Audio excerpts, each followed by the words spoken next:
Hi, my name is Anna Bhatnagar, and I am a nursing student at KU. I am currently enrolled in the Doctorate of Nursing Practice program in the Adult Gerontology track, and I am currently enrolled in Principles of Epidemiology. And for my critical assessment of original research articles project, I have chosen my topic to be on premature atrial contractions and the risk of ischemic stroke. And I hope you find this presentation interesting. First of all, I would like to point out some quick facts on stroke. It is the second leading cause of death worldwide, and as you can tell from the graph to the right, ischemic heart disease is number one, and stroke follows closely behind as the second leading cause of death. And this data was retrieved from the World Health Organization website. In 2010, worldwide prevalence of stroke was 33 million, and it is the leading cause of preventable physical and cognitive disability. And in the United States, it is estimated that 795,000 new cases occur each year, of which 87% are ischemic. The majority of the other strokes, the other 13%, are hemorrhagic.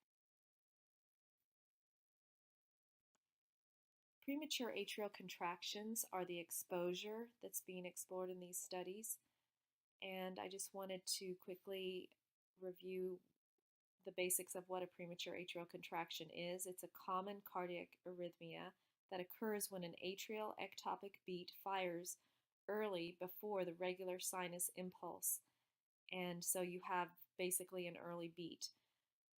Premature atrial contractions have traditionally been considered benign and therefore are not usually treated.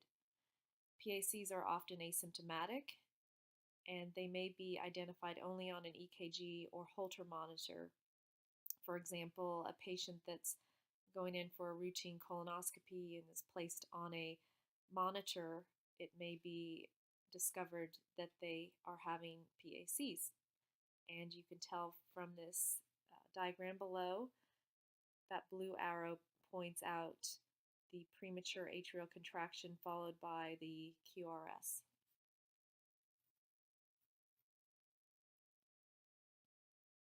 The first study that I found was by Larson et al., which was a retrospective cohort design study that was published in the Journal of the American College of Cardiology in 2015. They used a sample size of 678 men and women between the ages of 55 and 75. The exposure was defined as being excessive atrial supraventricular ectopic activity, which included PACs of 30 or more in 24 hours, or 20 or more runs of PACs. The data was obtained from 48-hour Holter monitors from a Copenhagen Holter cohort study. The outcome was ischemic stroke. The ischemic stroke data was obtained from the National Central Patient Registry and hospital records. So the second study that I found was by Neal et al. It was a prospective cohort study that was published in Neuroepidemiology in 2016. They used a sample size of 22,975 participants, so a large sample size, with a mean age of 64. The exposure that was measured was premature atrial contractions, and this data was obtained by obtaining a resting EKG, a baseline resting EKG, detecting if PACs were either present or absent. The outcome measured was ischemic stroke, and this data was obtained through medical record reviews, death certificates, and if the information could not be obtained from those sources, then interviews were conducted to retrieve that information. The third study that I reviewed was by Pino et al. It is a retrospective hospital-based cohort study that was published in the Journal of Stroke and Cerebrovascular Diseases in 2015. They used a much smaller sample size of 184 participants with a mean age of 55.2 years of age. The exposure that was measured was PACs, and this data was obtained using 24-hour Holter monitoring. And the PACs were classified as either being less than 10 per hour, 10 to 30 per hour, or more than 30 PACs per hour. And the outcome, again, was ischemic stroke. And this data was obtained by reviewing hospital medical records. So in the next few slides, I've used Henneken's criteria, and I've presented that in a table format to evaluate whether or not there is a possible causal relationship between the risk factor and the health outcome, which in this case, the risk factor would be PACs and the health outcome is ischemic stroke. The first criteria that I have presented here is chance, whether or not the outcome could be related to chance. All three studies used confidence intervals of 95%. However, study number 3 used a wide confidence interval, which indicates that it was not very precise. However, all three studies were statistically significant. The second criteria that is presented here is bias, and all three studies had potential for selection bias. In study number 1, the participants were selected by sending out questionnaires, and they responded to those questionnaires, and the participants that may respond to those questionnaires and agree to be in studies where they look at various different cardiovascular risk factors could be different from those who may not agree to be in those studies from the general population. The other, all three studies also had many confounding factors. Study number 1 also was subject to information bias, as there were several things that were self-reported, such as smoking, age, and health history. And patients or participants may not be quite forthcoming with all of that information. They may smoke once in a while or have a history of smoking and maybe don't mention it, and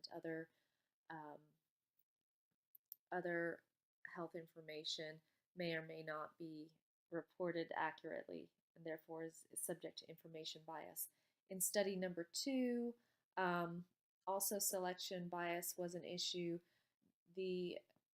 What I noticed that was specifically subjective to this was the fact that the sample that was used was from what we call the stroke belt, which is participants were recruited from North Carolina, South Carolina, Georgia, Alabama, Mississippi, Tennessee, Arkansas, and Louisiana, and there was also a large majority of African American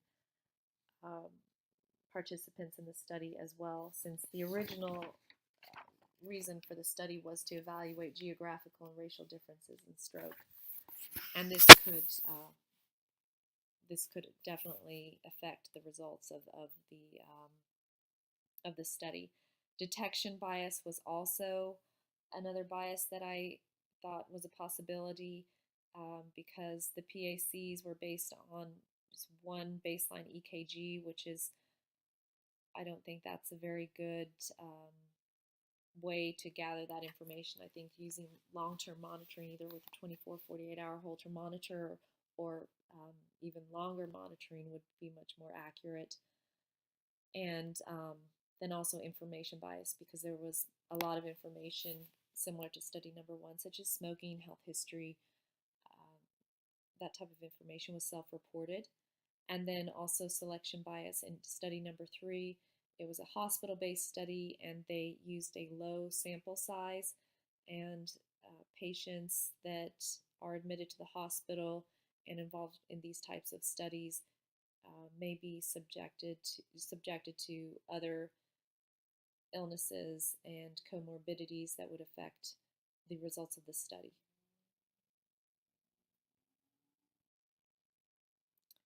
there were a lot of confounders that I felt could affect the results of the studies. The ones that I could think of, I have listed here,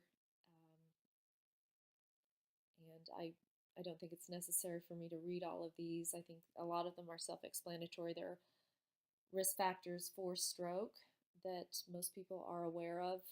Some of them were controlled for, some of them were not, and but there's many different um, environmental and biological factors that can affect the incidence of stroke.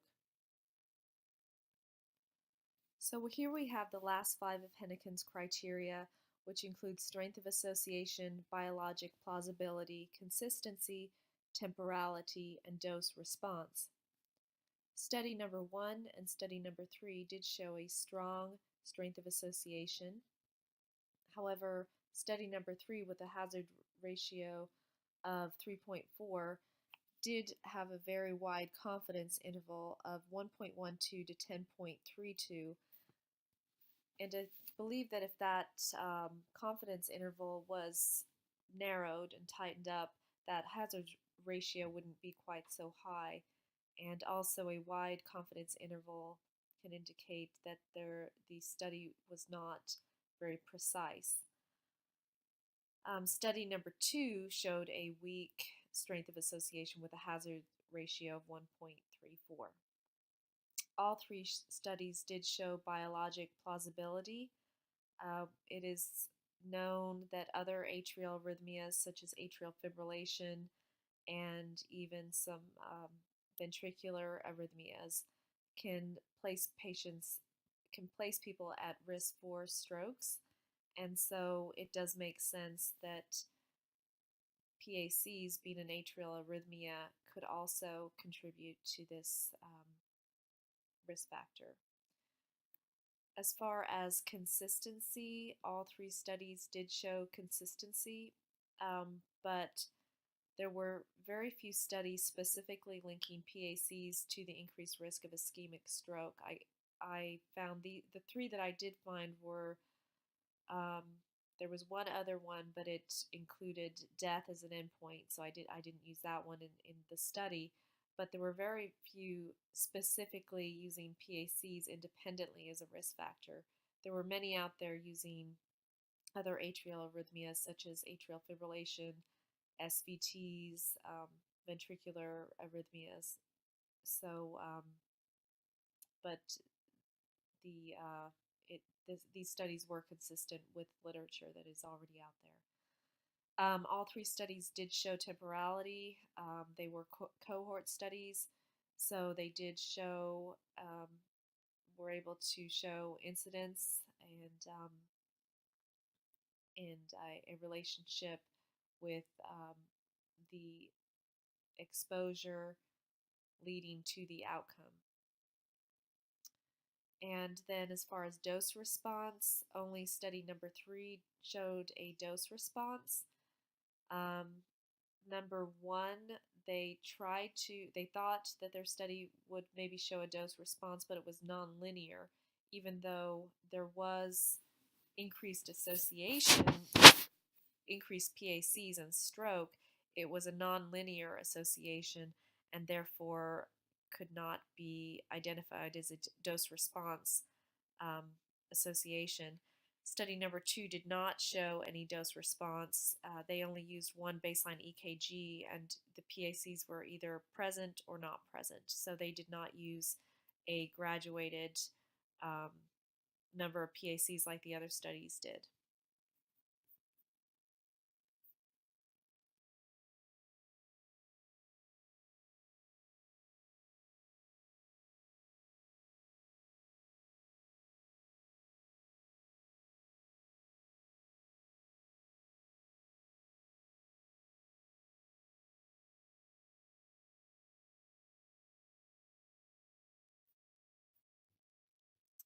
So, in summary, study number 1 showed that PACs were associated with an increased risk of ischemic stroke.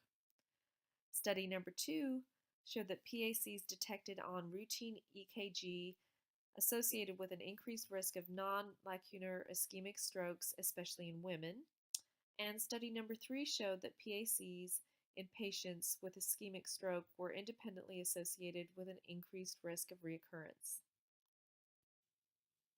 So based on the 3 studies that I've reviewed, there seems to be a strong association between frequent PACs and an increased risk of ischemic stroke. It also may be appropriate for providers to order 24-hour Holter, 48-hour Holter monitors with patients that have baseline EKGs showing an increased risk of PACs.